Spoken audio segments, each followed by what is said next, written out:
quanto custa o seu sonho? Não vamos dizer o quanto custa em termos financeiros, mas o quanto custa do seu tempo, o quanto você está disposto a se sacrificar, o quanto você está disposto a se esforçar em busca do seu sonho. Tá?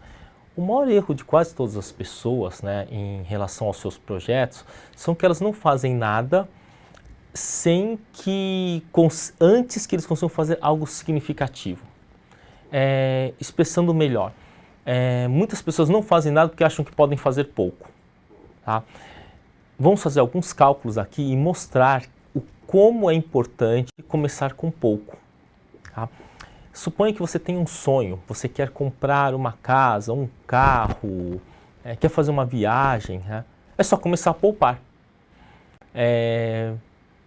E tem que começar pequeno, porque você vai se acostumando com a cultura da poupança. Estamos num país que as pessoas não têm o costume de poupar. Existe, de uma certa forma, um excesso de otimismo, né, na maior parte da população.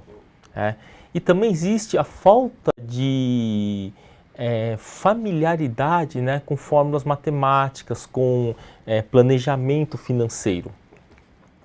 Vamos pegar aqui na nossa planilha aqui de Excel, né? Vamos dar uma olhada aqui na planilha. Vamos pegar e fazer o seguinte, eu vou procurar aqui na planilha o pagamento, tá? Pagamento quer dizer o quanto que você vai ter que gastar, né? Ou quanto você vai ter que poupar para obter um sonho. Vamos supor que você consiga uma taxa de 1% na sua aplicação. Tá? Você vai fazer essa aplicação durante 240 meses, ou seja, 20 anos. Seu filho nasceu, você vai querer fazer uma poupança. Né? Vamos começar com zero, né? Vamos dizer quanto que você quer sacar lá no futuro. Então você quer sacar lá no futuro, depois de 240 meses, 500 mil reais. Quanto você tem que... Quanto que você tem que juntar por mês? Quanto que você tem que poupar por mês? Você pensa assim, 500 mil reais é bastante, né? Bastante. Quanto que você teria que colocar por mês, né? Observa que são só 505 reais. 505 reais, 500 reais mais ou menos é o quanto você vai precisar economizar por mês para depois de 20 anos ter 500 mil reais. Vamos pegar um outro exemplo, né? Vamos pensar assim, mas eu quero me aposentar. Eu quero me aposentar daqui a 35 anos. Ótimo. Vamos ver aqui quanto que você vai precisar para se aposentar. Vamos lá no pagamento, né? Então, a taxa, né? 1%, né? Número de períodos. Você vai se aposentar daqui a 35 anos, então são 420. Tá? O valor presente vamos considerar zero e o valor futuro... Bom, se for 1% ao mês, o valor futuro teria que ser 1 milhão. Né? Para você, com 1% ao mês, né? Com 1% ao mês, você conseguir depois sacar 10 mil reais por mês, afinal, a 1%. Vamos ver o quanto que dá? Inacreditáveis 155 reais. Dividindo por 30, né? 155 reais dividido por 30, vamos ver aqui quanto que nós teríamos. 155 dividido por 30.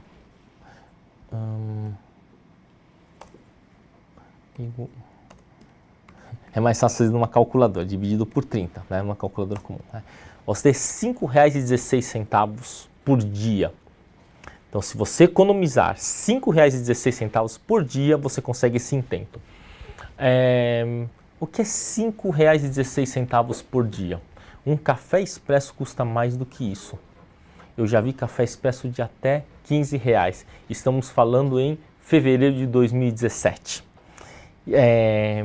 Mas se você deixar de tomar um café expresso por dia, você já vai obter esse valor ao longo de 35 anos. Einstein dizia que... Vamos sair um pouquinho aqui da tela, né? Einstein dizia que os juros compostos são a 8ª maravilha do mundo. Então, por aí vocês tiveram uma ideia de como fazer essas simulações. Isso pode ser feito numa calculadora de celular também, né? A calculadora de celular ele tem esse recurso, né? A calculadora é aqueles celulares bem antigões. Esses novos eu não sei nem mexer direito, tá? Agora vamos voltar aqui para a nossa tela aqui, tá?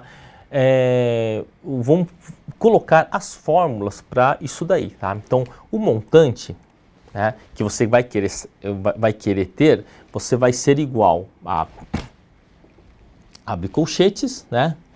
Depois o parênteses, 1 mais I, tá? Elevado a N, né? Elevado a N, que é o número de períodos, né? Menos 1, fecha colchetes, vezes o valor da prestação, tudo isso dividido pela taxa.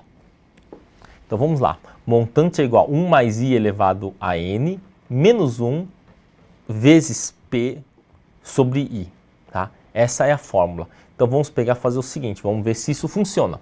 Tá? Então vamos colocar aqui o I, né? O N, né? Número de períodos, né? O P, que é a prestação. Tá? Então vamos lá, vamos supor que você tem aqui uma taxa de 1%, né? O número de períodos é 120, né? E a prestação de 500. Tá? Então você vai aplicar R$500 por mês durante um período de 10 anos a uma taxa de 1%. Então vamos ver como é que fica aqui, vamos calcular aqui. Então vai ficar 1 mais I, né? 2 parênteses, né? 1 mais o I, que é a taxa, né? Fecha parênteses, elevado a N, que é isso daqui, menos 1, fecha parênteses, né? vezes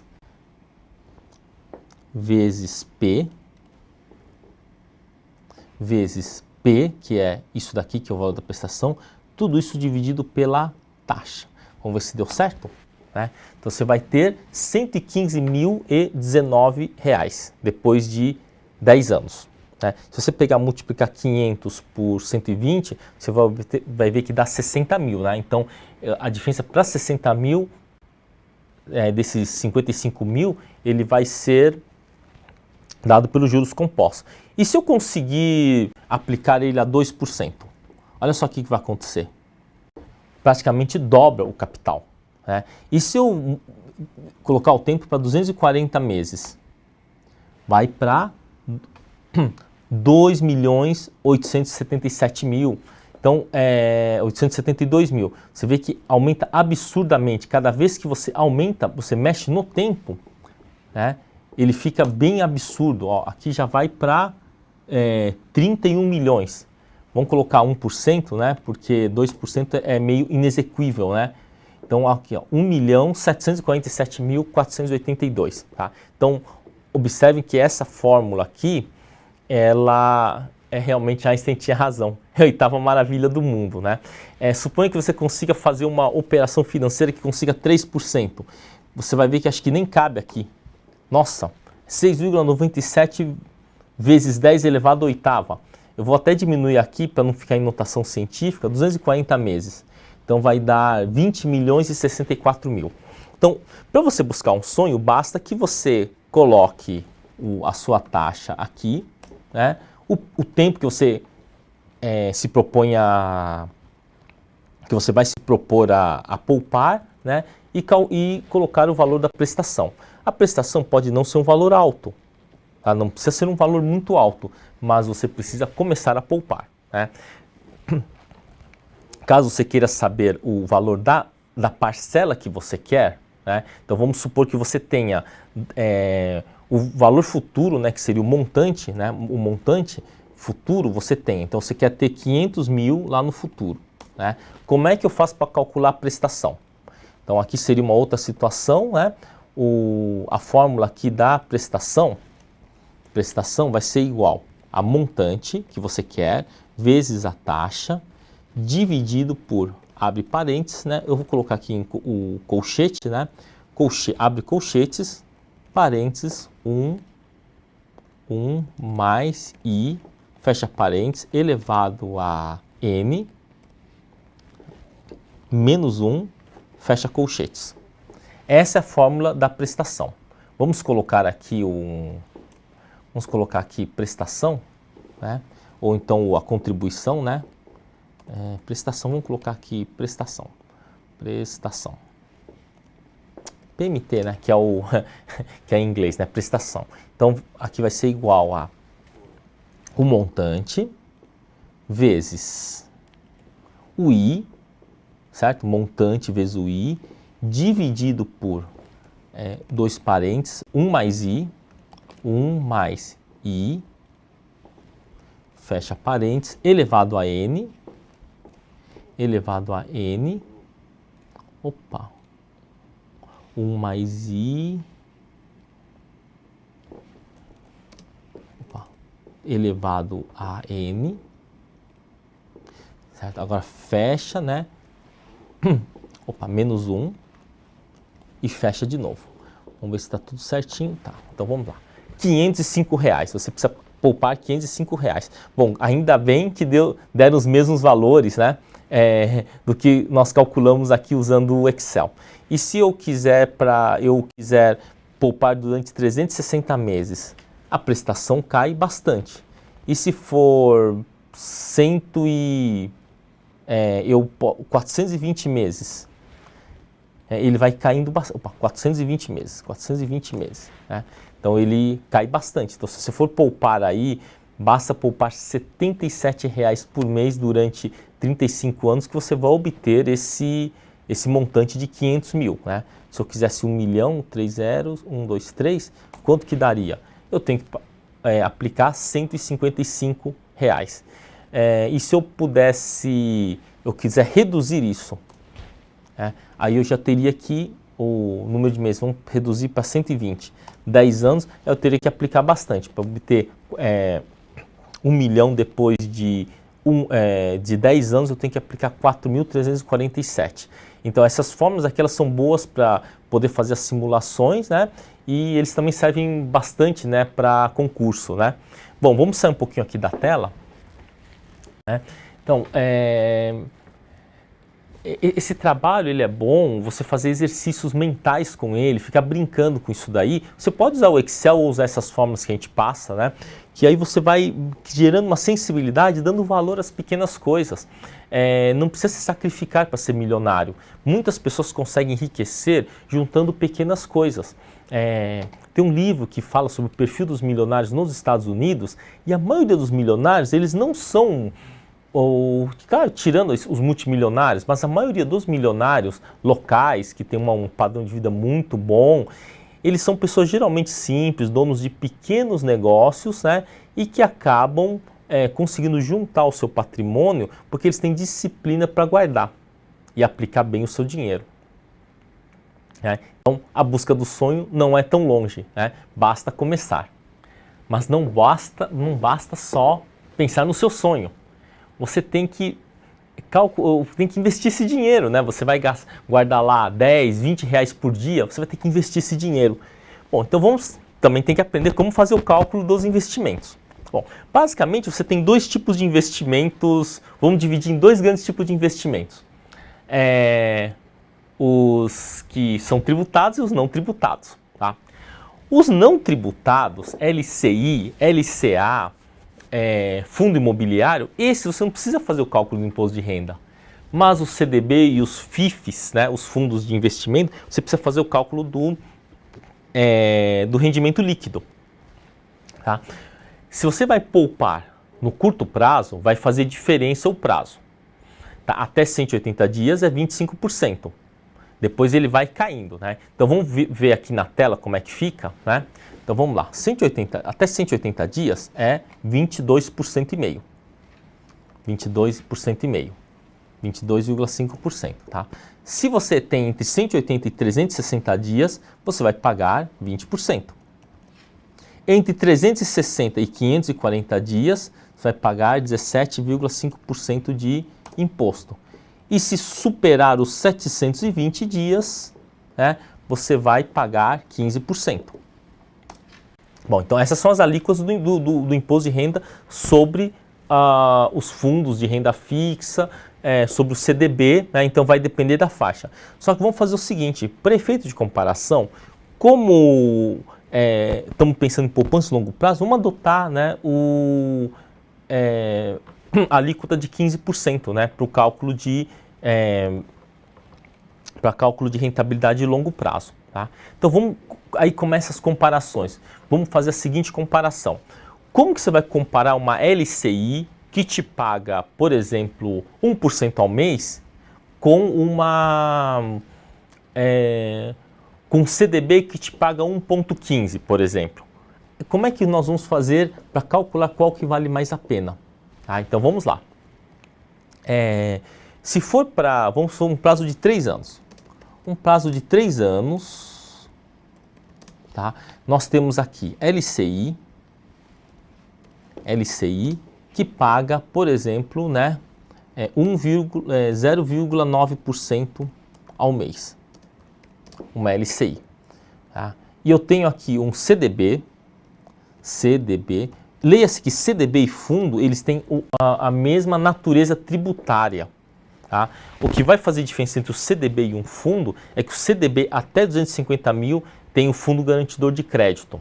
Tá? Mas a LCI também tem, até 250 mil tem. Tá? Então vamos pegar aqui, vamos supor que o CDB seja 1,1% ao mês. Né? Como é que nós vamos calcular, né, qual deles vale mais a pena? Se for para 3 anos, é fácil. 15% disso vai para o leão. Tá? Então é só você fazer o 1,1, né, vezes 0,85. Porque seria a unidade menos os 15%. Tá? Opa. Então, isso aqui é igual a 1,1, né, vezes 0,85. Né? 0,935, ele supera a sua LCI. Então, qual que é o mínimo que essa LCI tem que te pagar? Seria o 0,935. Taxa de CDB é mais fácil de você fazer a consulta, porque geralmente a taxa de CDB ela é uma coisa assim mais pública. Né? A LCI e a LCA ele não é tão divulgado, mas está mudando isso, né, no nosso país. Mas ele não é tão divulgado. Né? Agora, e se a situação fosse diferente? Existe um prazo que essa LCI comparado com esse CDB tem um break-even? Vamos pensar que nós queremos aplicar ele para um período entre 1 ano e meio e 2. Então vamos supor que seja para 600 dias. Então 600 dias, no caso, né, a alíquota para 600 dias é de 17,5%. A alíquota é de 17,5% a alíquota. Então vamos pensar aqui, o que acontece com a LCI? A nossa LCI, né, paga 0,9, né, e o CDB paga 1,1. Tá, 1,1%. Então como é que faríamos essa conta aqui para ver qual que vale mais a pena? Tá? Vamos tentar fazer uma coisa mais didática, então. Você vai pegar, então, isso aqui vai ser igual ao valor do CDB, né, vezes, vamos colocar aqui, a alíquota, menos o valor da LCI. Vamos ver se dá certo. Opa, aqui, vamos ver onde que eu errei, não pode ser isso, não pode dar 17. Aqui é o seguinte, para você pegar os 17, o que sobrou é a unidade menos essa porcentagem aqui. Tá? Então é 1 menos, né? 1 menos essa porcentagem. Né? Então vamos pegar assim, para eu calcular o líquido, seria na calculadora de 1,99, que é a calculadora simples, como é que você digitaria? 1,1 menos 17,5%, que é essa conta aqui, é 1 menos 0,0175. Tá? Então é o 1 menos essa porcentagem, que vai ser o fator, que é o que vai sobrar daqui. Então vamos ver o que acontece. Olha, nesse caso, o CDB ainda é mais vantajoso. Ainda é mais vantajoso. Então vamos pensar agora aqui, vamos pegar um período de 400 dias. Vamos pegar um período de 400 dias. Vamos pegar um período de 150 dias. O que acontece? A alíquota é de 22,5%.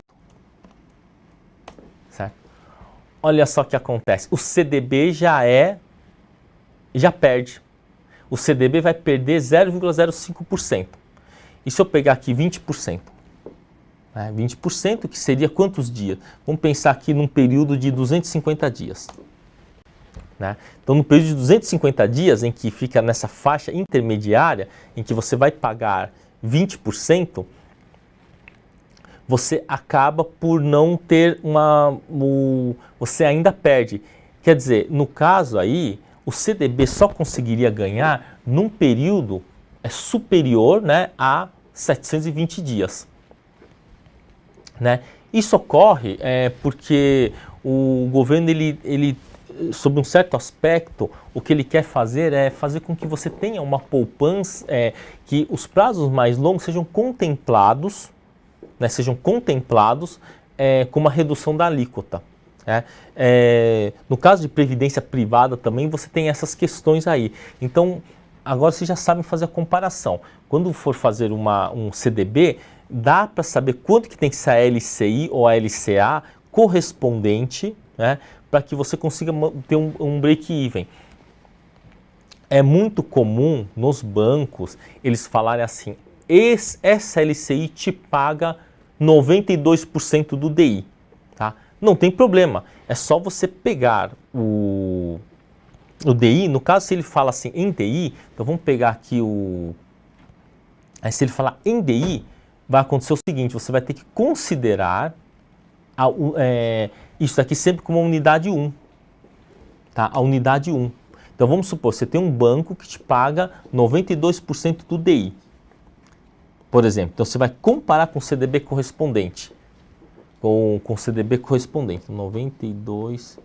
Então vamos pegar aqui 100%. Esse aqui tem que ser uma unidade, né? Então olha só, se o banco te paga 92% do DI, você vai ser mais vantajoso do que você investir no CDB dele. Tá? Eu vou tirar aqui os 20, vamos supor que você esteja numa faixa de 15%. Uma faixa de 15%.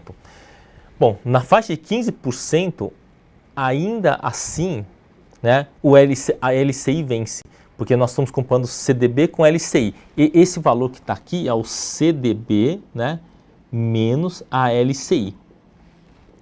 É o CDB menos a LCI.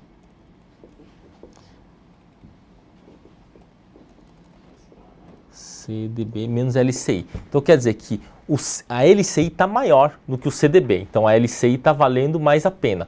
Então, se o banco te pagar 88% do DI, né? Então aí você vai estar ainda ganhando 3% em relação ao CDB. Né? Agora, se por exemplo o banco te pagar 78% do DI, né?